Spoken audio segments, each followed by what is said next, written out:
Greetings and salutations, everyone. It's time for another episode of Viewport Relay, a bi-weekly podcast where the Viewport team looks at the latest news in the gaming industry. As always, I'm your host, Albert Corsten, and I'm joined by Tristan Jung. Hello. And Alex Nestor. Hey there. Guys, we are steaming into 2019. Is that a word? Or not a word. Is that a phrase? Steaming? Can you steam into something? We're going to start this episode like we start most of our episodes, but also how we don't start some of our episodes. By that I mean, you know what? I don't want to. Yeah, I was gonna say sometimes we do the fast favorites or whatever I called that thing. Fun favorites. You know, most of the time, fun favorites. Yes, thank you. But this time we're bringing it back to normal. What have you guys been playing? I almost exclusively played Final Fantasy XIV at this point, I think. I've been working hard at the crafting classes. Are we just converting to a Final Fantasy XIV podcast with you two guys? I'd be down. Albert, the secret is it's always been a Final Fantasy XIV podcast in disguise. No, but I feel like when we started, you guys weren't playing that. And, you know, slowly... We were taking a break. Are you just jealous that you're being left behind? You know, because when I played that game, I played White Mage, and then everyone just yells at me when they die. And sometimes, you know, tanks are stupid and they get themselves killed. But, you know, they yell at you. You know how that be, right? I am that bee. I am the DPS that dies. No, tank. Sometimes the tank dies. They tank too much, and they're like pushing you to your limit as a healer, and sometimes they push you too hard. Alright, anyways, Alex, go on. Is that it? What's going on with Final Fantasy? Oh man, I've been just making a lot of gil. Banking it up for the eventual day that a house comes. Which is never going to happen, because the housing system is pretty bad right now. We won't bring up Tristan's mishap. Oh, we both had mishaps. We won't bring up both of your mishaps. What about you, Tristan? What have you been up to? I was out in Seattle this weekend, hanging out with Albert. Only the weekend. Weekend buddies. Hanging out with Albert, trying to catch up on the Seattle news, you know? That meant I didn't get to play Final Fantasy that much. Although, you know, we spent, 5 hours downloading Final Fantasy on Albert's laptop. So I ended up playing a lot more Switch. Caught up on the Tetris 99 craze. Ooh, tell me more about that one. It is a battle royale where you play Tetris with 99 other players. And it's kind of like Tetris Battle if you've played that on Facebook. Okay, yeah. On a grander scale. And there's a lot of strategy involved, although it doesn't seem like it. I honestly think it's one of the best battle royales. It's super fun. There's no chat. There's no usernames. There's no, like, things that make the game bad. So it's purely just focused on Tetris. But can I floss in that game? Can I floss? There are no dances yet. I'm hoping it's part of the next update. Yeah, I hope there's some blocks that dance around. Mm-hmm. Nintendo doesn't want to be sued by Carlton. But even though he lost that lawsuit. Mm-hmm. That was a lot of fun. When I was not playing Tetris 99 because I was too sleepy or whatever, I did play some... there's this... I don't remember the name. It's like Coven of Dusk. It's a dungeon crawler from NIS. And okay. It's pretty fun. It's filling in the Etrian Odyssey and SMT hole that I've had for a little while, and I don't carry my DS with me anywhere anymore. So, it kind of, has been, I don't know what I'm saying. It's been a good game. It's pretty fun. It's very intricate though. Each character has like 50 settings you need to set before you can create them, and when they die, you lose parts of their arms and legs, and you need to rebuild your characters. It's very intricate. Yeah, sounds pretty involved. I think you forgot the most important game you played. Pinball FX. Is it 3? Is it Pinball FX 3? Yeah, if you haven't played Pinball FX 3 on the Nintendo Switch yet, or even on Steam, you should definitely check it out. Albert's eyes were open to the amazing world of pinball. I hated on it, right? Yeah. And then I saw the first board you did, like the Mountain of Zeus or whatever it was, Hercules. And I was like, all right, this is kind of cool, whatever. Right? And then I was like, you know what? They had a Fallout board. Todd's Little Lies. But I couldn't fall for those lies again. So they had a Portal 2 board. And I was like, $3? I was like, $3 is a little much. So we pick up that board, and oh my god. They put so much love and care into each board in that game. It was crazy. We were playing pinball until 2 a.m. And Tristan kept losing because he couldn't hold a multi-ball. Okay. Let's not go into the details. But pinball is a very fun genre if you haven't sunk your teeth into it. And it's very accessible right now. It's free on PC and Switch. I believe it's also on PS4. So just pick it up, sink a couple hours in there, and let us know what you think. And buy a board if you like it. We're not being sponsored, but we just think it's cool. How about you, Albert? What did you play? Although I know the answer to this question. Well, I mean, 2 weeks, right? So 2 weeks. Oh, by the way, never mind. I won't say that. What, were you gonna bring up Final Fantasy 14? I was gonna say Tristan, in the non-time he was here, was just playing Final Fantasy 14. But I've been, playing some Battlefield, playing a lot of Monster Hunter World, beat Kingdom Hearts 3, playing Katamari Damacy, I beat that on Switch. Getting some Wargroove on still, playing some Wargroove. One more game. Oh, I played the Daemon X Machina demo on Switch. And it's pretty much the Gundam game of your dreams. And you can, customize everything. And it's a little too customizable with the paint jobs almost. Yeah, I was looking at that. You can equip, double shields and stuff. It looked really interesting what kind of systems if I had a second shield, yeah. Unfortunately, I only had one in my inventory. But, yeah. You built the Golden God. I built the Golden God, and I built Hatsune Miku inside of it. Because we were bored. But I don't know. It's an interesting concept for a game. I know it suffers frame rate issues right now, and obviously it's okay. So it's still a couple months out, and usually I hear they usually optimize games at the end. So, but hopefully they clean it up. I think it could be an interesting game. Definitely targeted toward a specific genre of people, though. So I don't know if it's a game for everyone. I usually don't like Gundam games, and I thought it was very interesting to watch. It was very fun. Especially when you jumped off the building and you just splatted. And you can jump out of your mech, and I won a mission, and I was like, hey, look, it's Miku. And then I jumped off a skyscraper, and I already won the mission. The people were just talking in a dialogue on the bottom, and I crunched my legs and I died. But since I already won the mission, I didn't hit game over, and I just stared at my body on the ground as they finished the dialogue for another 30 seconds. What a hero.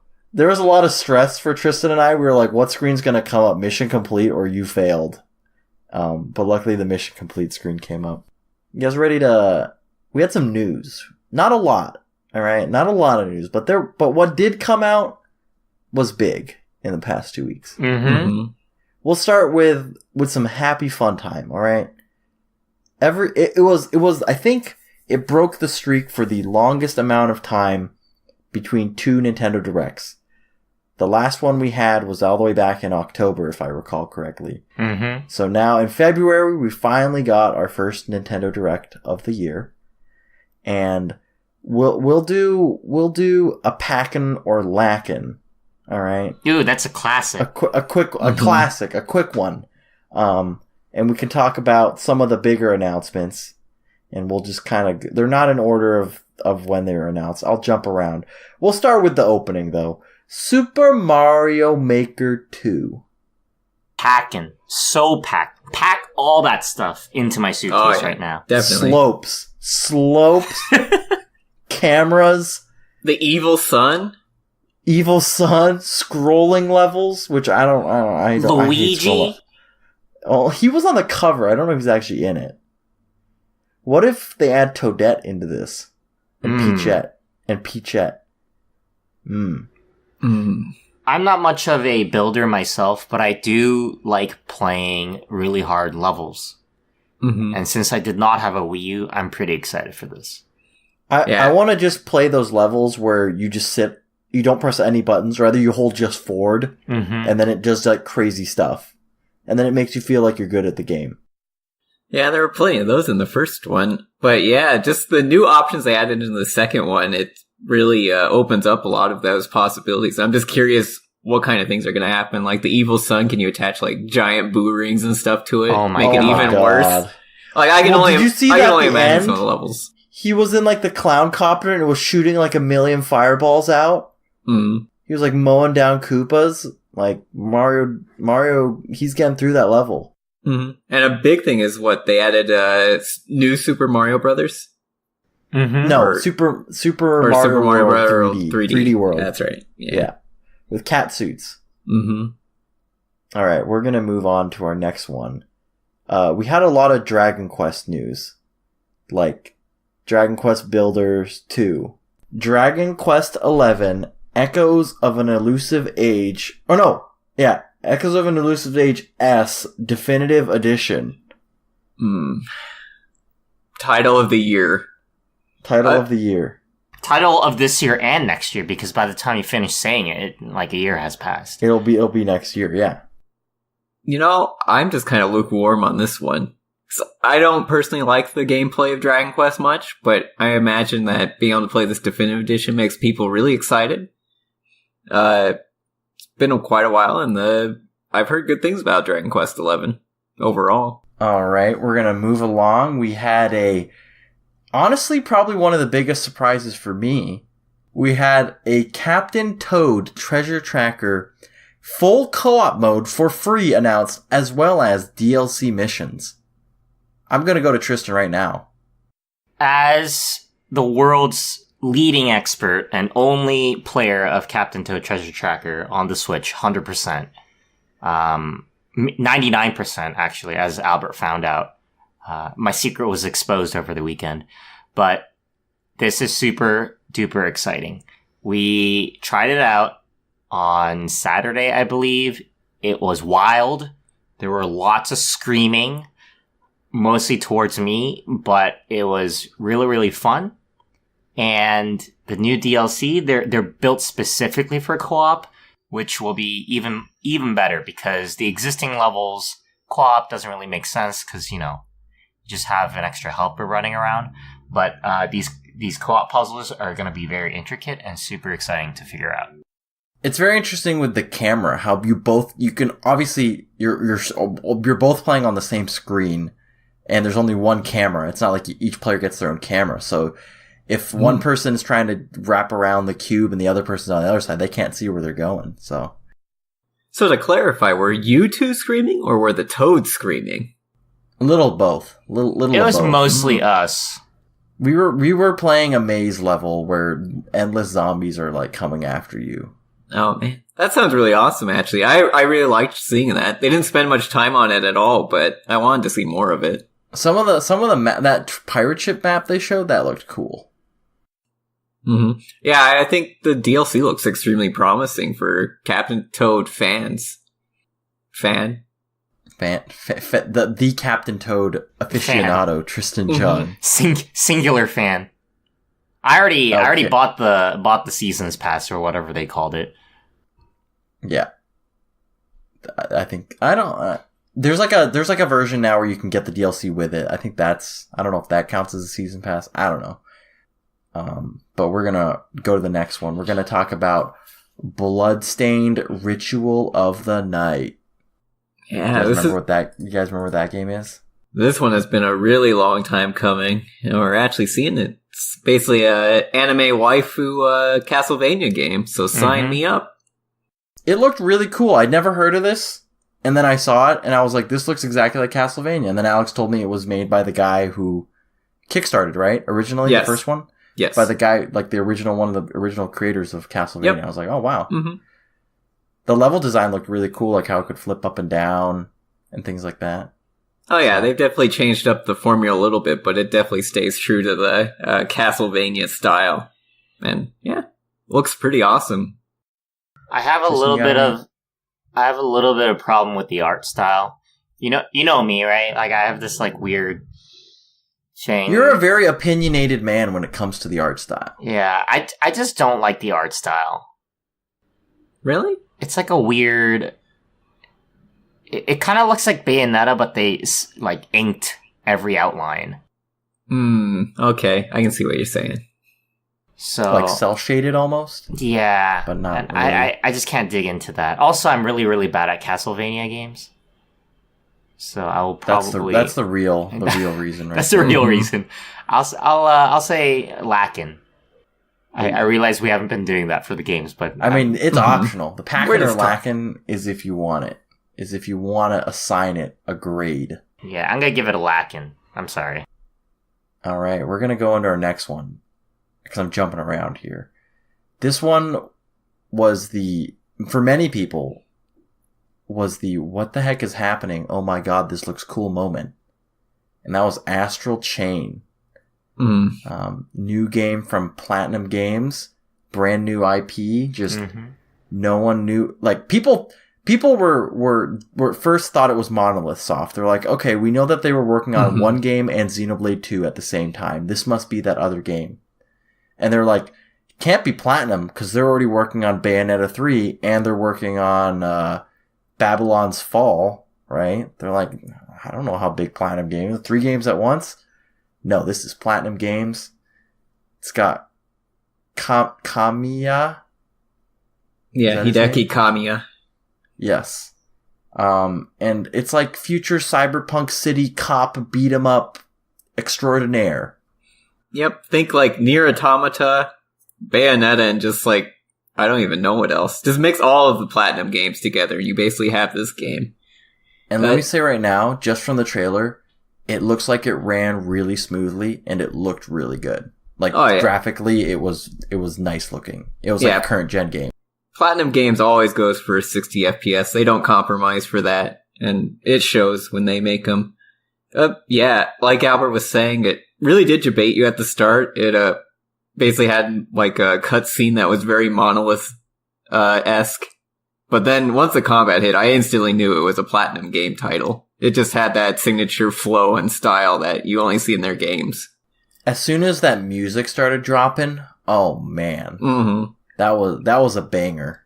And yeah, they definitely went all out to make the combat extremely flashy and use of these chains and things like that and weird. I don't even know what law enforcement you're doing, but it looks awesome and you're fighting demons, so what could go wrong? But we didn't see any Bayonetta 3. So I'm very sad. It's well underway. All right. Yeah, they gave us assurance that they're still working on it, but I feel like Kamiya is almost like Nomura right now with Final Fantasy VII Remake. He's just being pulled to every project. Hey, he's a genius. At least he's doing it. He is. Tristan, you have any thoughts on Astral Chain? I echo Alex's thoughts. I just want to bring up the fact that once it got to the gameplay section, I just kind of knew it was a Platinum Games, which is pretty impressive. Like, no other game company has consistency and, like, kind of unique identity like they do. But as for the game itself, it looks pretty exciting. I'll definitely check it out. Why are Nintendo and Platinum so buddy-buddy all of a sudden? Yeah, that's I guess. Are we going into conspiracy theories? I'm just. They have Bayonetta 3 is going to be exclusive, right? Yes. And this game, it didn't. Did it say exclusively? They gave a release date, right? August 31st, I think, or something like August that. 30th. August I'm 30th. assuming it's Switch exclusive. I assume it's Switch exclusive. Also, Scalebound. Hey, that's a rumor. I don't know. I haven't heard about. Yeah. That's potentially a very far-fetched rumor. A former producer at Platinum said it's very unlikely. But he's former. Is he? He's not the current. He was probably removed because he was spreading falsities. Yeah. He was just like, hey guys, it's Scalebound, right? And they're like, dude, we canceled that game. Stop talking about it. Alright, let's keep going on. We got a couple more. We'll roll through these ones a little faster. We got Tetris 99. Yeah, I think we hit that one. we'll give the joke. We just where are we dropping? All right, I'll say the joke right now. Left corner, 2 rotations into the trash, into the T spin. We got Fire Emblem 3 Houses, Harry Potter Simulator. Except you send your students to fight and potentially die. I wonder how that's going to be handled in the game. That's the same as Harry Potter, basically. That's true. Triwizard Tournament. Go die. By the way, Blue Lions all the way. No question. Blue Lions, get out of here. So the Eagles, the Red Eagles, or whatever they were. They're called the Black Eagles, but they have a Eagles. red, but their accent is red. So they don't even know their colors. How are they going to win? Golden Deer guy has a rat tail, okay? Did you see that? Yeah. He has a little rat tail on the side. What a cool guy. Anything on Fire Emblem? It looks good. Delayed a little bit, but that's fine. I think everyone at this point... I think there's not a single person who would say, no, I want the game now, even if it's going to be lower quality. I don't think anyone would say that. Can I be Tristan Jung one more time? Do it. I really don't like the art style. Alright, so I can feel that. Well, which art style do you mean? Like the anime art style or the actual in-game engine? The in-game engine art style. It's okay. So I can fill that in for you. It's made by Tecmo Koei. Okay. Dynasty Warriors team. It definitely looks like that Fire answers Emblem anything. Warriors. They just took the Fire Emblem Warriors model. Yeah, I was going to say the same thing. Yeah, that's filling that in for you. They're helping out with the 3D design. I'm going to bring up the WTF Why Was This Shown, and that was Assassin's Creed 3 Remastered as well as Liberations, because it ran at like 5 FPS and it looked horrible, and that game was not great. First of all, why that game specifically? Why that America. Yeah, I really couldn't answer that. I don't know. I didn't think many people liked 3 that much. I thought 2 and 4 were much more popular titles. But yeah, like Albert said, it ran terribly in the trailer. Well, I don't know if it was just a trailer problem or if the game actually runs that bad. I think it's partly a trailer problem. They did come out after... Remember Final Fantasy Crystal Chronicles and how that was pretty framey? Yeah. Square Enix came out and said there was something wrong with the video compression, and the actual game runs much better than that. So, I mean, obviously we have to take their word for it because it's not out yet, but I assume that's true. I mean, that's a pretty old game. I assume they could get that to run pretty well on the Switch. Yeah, I would hope so. So, could be another case, but you never know. And then we're going to end it on our last one here. We've got Legend of Zelda Link's Awakening. Alright, I gotta be Tristan on this one. I absolutely hate the art style of this game. Just straight up, I don't like it at all. I liked it. It reminds me of so Mies too cute. much. Of what? Mies. I don't know about that. Yeah. I honestly think it's the prettiest looking Nintendo Switch yet. Even prettier than Odyssey? Even prettier than Odyssey. They have some like weird lighting system going on that makes it look a little bit... Like everything looks a little bit shiny. Okay, yeah. I don't know what Prettier it is. than Breath of the Wild? Yeah, well, of course. Prettier than... Captain Octopath Toad Traveler? Treasure Tracker? Yeah, prettier than Captain Toad Treasure Tracker. Prettier than Tetris 99? But yeah, but I'm excited to play it. This looks exciting. I'm very interested to see where they're going to take this, because from people have been running like comparison screenshots, and it's very, very true to the original game. Like, it's a pure remake, essentially. Unlike Link Between Worlds, which had like plot twists and yada yada, right? I thought Link Between Worlds was like a sequel and not a remake. It could be it. That's true. I guess it has the same title, right? So this is sort of assumed to be a remake rather than a sequel, I guess. But yeah, I feel like the art style was definitely a very... what am I trying to say here? What are you saying here? I want to say it's a risk. Like, they knew like it was going to be... People are going to love it or hate it. At the same time, I feel like Zelda, for some reason, of Nintendo is the one series where they play around with the art style every single other game. Yeah, that's fair to say. And I don't know why that is. It's very interesting that they do it. All right. Are we good here? Are we good? Sure. Because we're going to talk about Battle Royale, guys. Woo! We're going to talk about Apex Legends, which none of us have played yet. I have not even watched the video on that game yet. But you know how many people play it? Over 10 million people play game. Have played. Not played currently, but have played, I guess. I feel like that's more than Final Fantasy XIV. How did this game catch fire, guys? They had their launch strategy. It was essentially they shadow dropped it, right? They're just like, hey, there was like rumblings, right? They're like, hey, Super Bowl, we're going to have some trailer after the Super Bowl tomorrow. And they're like, you know what? Just play it. Here you go. Put it in your hands. What do you think about that? Yeah, and I think it was a strategy that worked out pretty well because I think if people knew it was EA, they'd already kind of hate the game from the start. So EA just did the smart thing and just dropped it without letting people think first. Oh, free game. There was news that the Respawn Entertainment dev said that EA had very little, meddling in the production of this game. Mm-hmm. So, well, I mean, they had to kill Titanfall to make this game. So they had to kill Titanfall, but I read from the devs as well that some of them didn't really want to do Titanfall 3 because they hadn't made a different game in between 1 and 2. And to do 3 in a row, they were kind of getting burned out. So, I don't know, guys. I think this is what Blackout kind of wanted to be, if you think about it. First of all, it's free. Whereas Blackout, you have to pay, I think, like $40 even if you want to buy it separately. It's like ridiculously expensive.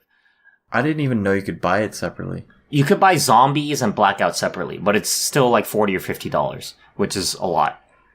And they still have loot crates. Apex Legends is free. It's got the robots, right? It's got the different classes. I don't know what they call them in the game. I think they're called Legends. Legends? I see. Yeah, you're seeing where it's coming from? Yeah, I see where it's coming. And I like how it has the it kind of took, I mean, obviously they probably started designing this game before that release, but Realm Royale had the class system. And people really liked that.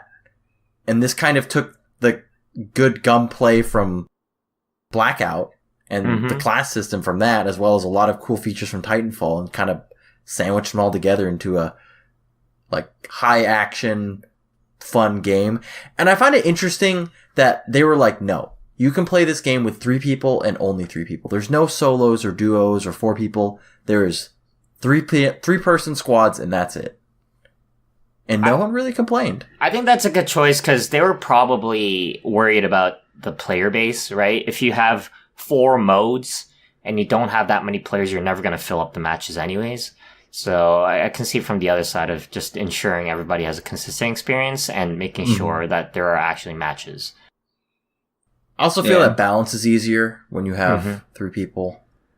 Yeah, and I've watched a bit of Apex Legends, and I've noticed in general, rounds feel extremely fast, and it doesn't take long to gear up, so to speak. So I think they really geared it towards just getting to the action right away, which appeals to everybody's dopamine receptors. Good on you, Respawn. That's what I have to say. Good on you. Here's my question. Is PUBG gonna die because of this?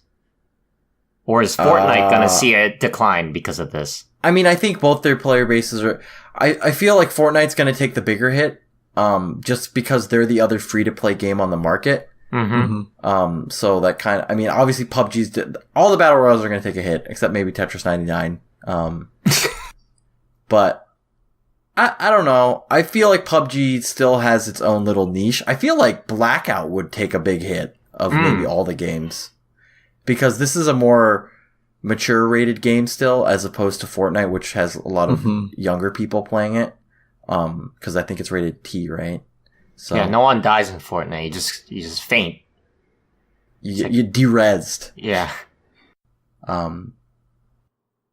think Apex Legends probably appeals more to, I guess, FPS players than Fortnite would. There's no building, and you can just shoot people with guns that have recoil and stuff. So I think that's the major appeal point that might actually hurt Fortnite in the long run for people who don't want that kind of building gameplay or whatever else, third person. The thing I like the most about this game is there's not that one OP sniper rifle that like everyone's like, oh, at the end game you need to have one close range weapon and then the sniper rifle. It's like, no. I actually have one more thing about the thing you brought up, like 3-player mode. Yeah. There was a dev comment that came up saying how Respawn played with voice comms off and like anonymous names to try to mimic like a pub match, basically. Okay. And that kind of dictated some of their design choices. I think that's why people, maybe another reason people find it so much fun. Because even when you play it alone or with friends, they made the game in such a way that it's actually not like, you're just dropped in a group of 2 friends and you don't know what the hell's happening, and they're building a staircase to heaven and you fall and die. It's essentially like League of Legends a little, in that I heard before they added in their really good ping system, it was kind of a mess playing solos. Because League doesn't have voice chat. So, but yeah, they have a really cool ping system in the game for like pinging where enemies are and where you last saw people and things like that. The characters also talk constantly. They just say out random things. It's like we're in an E3 for like the Division 2 or something. Except your characters are the E3 commentary. Exactly. Albert, revive me. I'm in the library. No. I see an enemy squad. Enemy squads. Well, we're going to talk about not an enemy squad, but a sad story. It's actually, they've been in the news. We talked about them, I think, almost every single podcast for a couple of months now. Activision/Blizzard. Here we go again. We'll keep it short. They made a bunch of money, and then they laid off almost 10% of their workforce. And people are mad. Because this is a business studies podcast, I'm gonna maybe throw out a hypothesis here, but profits are usually a lagging indicator, right? It happens a little bit later. So I'm assuming maybe sales aren't looking too hot in the upcoming quarters, and they're doing this kind of preemptively, but it definitely does look awful to the public eye. And we'll bring up like you're saying it's an indicator. Blizzard has said that there will be no major game from them coming in 2019. I think the 2 things they have coming out this year, which are pretty hype, people like them, are like Immortal. the news. They have God, I wasn't going to say that. Is that coming this year? I don't even know. That game has fallen off the face of the earth. Maybe it's out in China. They have WoW Classic coming out, and then they have Warcraft 3 Reforged coming out this year, which I'm surprised they didn't include Warcraft 3 as a major release. But I pre-ordered that. There you go. But yeah, so bad news coming out from Activision. Unfortunate. I heard a lot of the people that got laid off from Blizzard were specifically people from the esports departments. They just shut down their Heroes of the Storm thing too a couple months ago. Yep, that got shut down. So a lot of people in that area. Sad to see. I don't really have much in terms of discussion on this. There was a lot of rage, so we had to bring up. A lot of people were upset. A lot of games journalists for different publications were like, "You're a horrible company," and things like that.